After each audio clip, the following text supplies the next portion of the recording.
Well, hello, this is Doug and my Mavic Air 2, and today we want to take a flyover with our drone over Goose Creek Golf Club in the Inland Empire in Southern California. It's in the city of Jurupa Valley.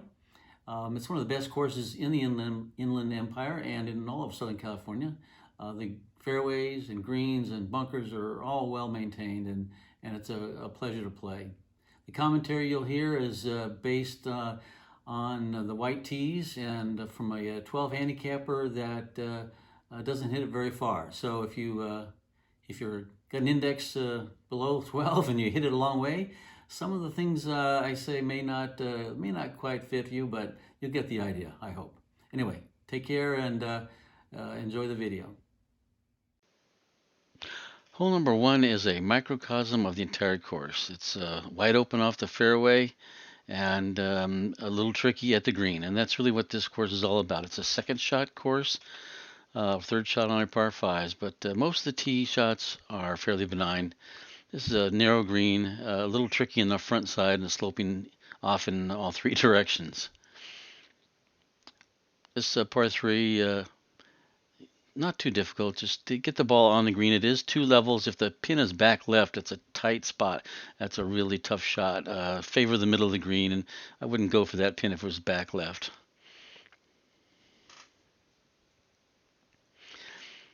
Hole number three here is fairly wide open off the tee. Just stay away from the bamboo. That is dead over there. There's lots of room on the right. You can certainly go that way. Put it up on the green or get it close to the green. It's a fairly benign green, one of the easier ones to get to and to hold on the green once you make your shot. On hole number four here, again, fairly wide open off the tee. You want to favor the left side to set up your second shot. So try to be in the left side of the fairway if possible. The right side here makes it difficult. These guys here that you see have played it very nicely. That's right where you want to be.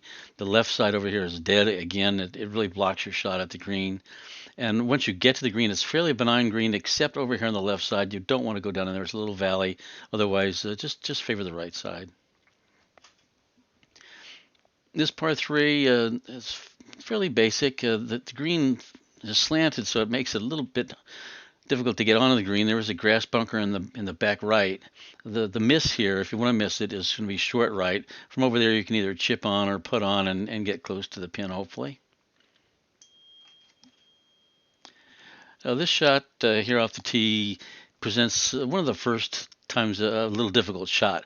You want to stay off the right side. There's a little mound over here that is easily reached, and then on your second shot here, again, you just stay away from the left side. There's nothing good going to happen over there. Favor the right side all the way.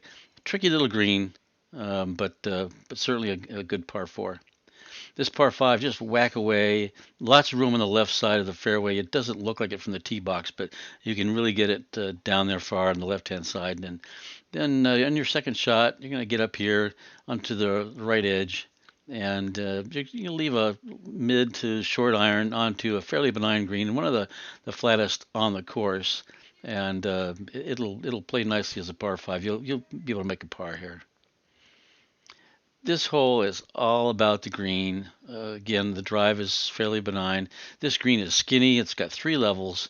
Holding on the green is very difficult because it's elevated, and if you're on the wrong level from the pin, it can be very challenging to do a two-putt.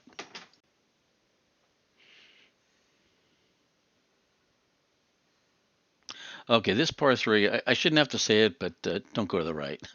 It's nothing but trouble over here. It's a two-level green with a big hump in the middle. If you're on the wrong side of the hump from the pin, three putts, definite possibility. So it's a tough little hole. Here again, hit the ball away, go for it. Don't do what these guys do. Don't go straight down the middle. You'll end up in that bunker for sure. Favor the right side. There's all kinds of room over here, and it really doesn't make it too difficult a shot to get onto the green. And that's a fairly benign green, not really all that difficult. You should make a good four here, no problem.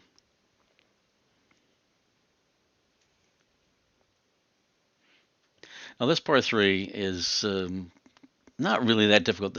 All that hazard on the right really doesn't come into play. Just favor the center of the green or left center.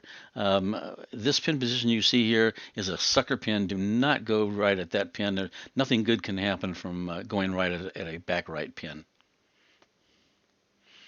This par 5, very benign, big wide open tee area. Second shot is more the same. Um, the green is not really a difficult green to stick to, get the ball to land on, unless the pin is back left. That can be difficult back there. But anything center or front represents an easy par 5 for you. I don't know who put this tree in the middle of this fairway, but just aim at the tree and hit away. If you hit the tree, then count yourself lucky. If you get on the right side, you're going to have a better angle into the green here. From the left side, you've got to deal with those bunkers for sure, and they definitely come into play.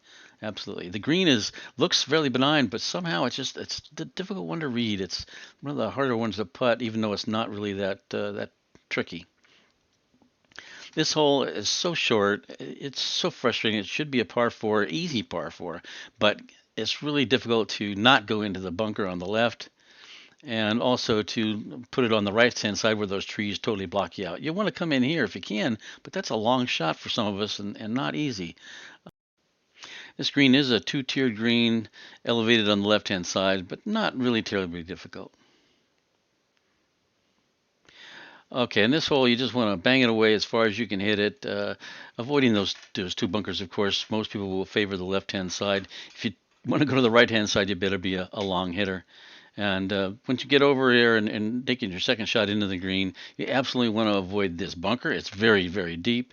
And avoid this right-hand side, too. There's a big fall-off over there on the right. So favor the left side or short of the green. Now this par 3 is a long one. Take an extra club. Everybody tends to go short here, just like these guys. All 3 of them went short. One guy was pin high, but there's a big little valley or swale in front of the green.